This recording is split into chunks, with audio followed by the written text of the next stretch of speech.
Hello friends, super star Rajinikanth மற்றும் உலகநாயகன் கமல்ஹாசன் 2 பேரும் சேர்ந்து ஒரு புது படத்தில் நடிக்க போகிறாங்கன்னு சோசியல் மீடியாவில் ஒரு விஷயம் பரவிட்டு வருது. அது சம்மந்தமாக தான் நம்ம இந்த வீடியோவில் டீட்டெயிலாக பார்க்க போகிறோம். நடிகர் கமல்ஹாசனோட தக் லைஃப் படம் தமிழ் சினிமாவில் பெரிய அளவு வெற்றி பெறலை. ஆனால் நடிகர் சூப்பர் ஸ்டார் ரஜினிகாந்தோட லேட்டஸ்ட்டாக கூலி படம் 4 நாளில் 400 கோடிக்கு மேலே வசூல் பண்ணியிருக்கு. கூலி படத்தோட இயக்குனர் லோகேஷ் கனகராஜ் நடிகர் கமல்ஹாசனோட தீவிர ரசிகர்.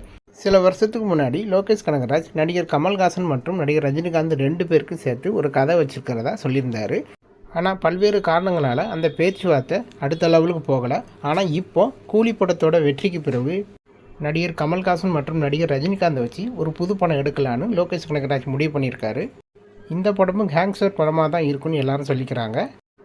தமிழ் சினிமாவில் ஆரம்ப காலகட்டத்தில் நடிகர் ரஜினிகாந்தும் நடிகர் கமல்ஹாசனும் இணைஞ்சு நடிச்சிருந்தாங்க. அதன் பிறகு 2 பேரும் முடிவெடுத்து தனித்தனியாக படங்கள் நடிக்க ஆரம்பித்தாங்க. கடைசியாக 1979 நடிகர் கமல்ஹாசன் மற்றும் நடிகர் ரஜினிகாந்த் இணைஞ்சு நடிச்சிருந்தாங்க. இதுக்கப்புறம் அவங்க எந்த படத்துலையும் சேர்ந்து நடிக்கலை. 46 வருஷம் கழித்து இப்போ தான் லோகேஷ் கனகராஜ் அவங்க 2 பேருக்கும் ஒரு நல்ல கதையை ரெடி பண்ணியிருக்காரு. இவங்க 2 பேரும் சேர்ந்து நடிக்கிறது உறுதியாயிடுச்சு. இந்த படத்தை ரெட் ஜெயின் மூவி தான் தயாரிக்கிறாங்க. இன்னும் ஓரிரு நாட்களில் இந்த படத்தோட முழு தகவலை ரெட் ஜெயின் மூவிஸ் அறிவிச்சிருவாங்க.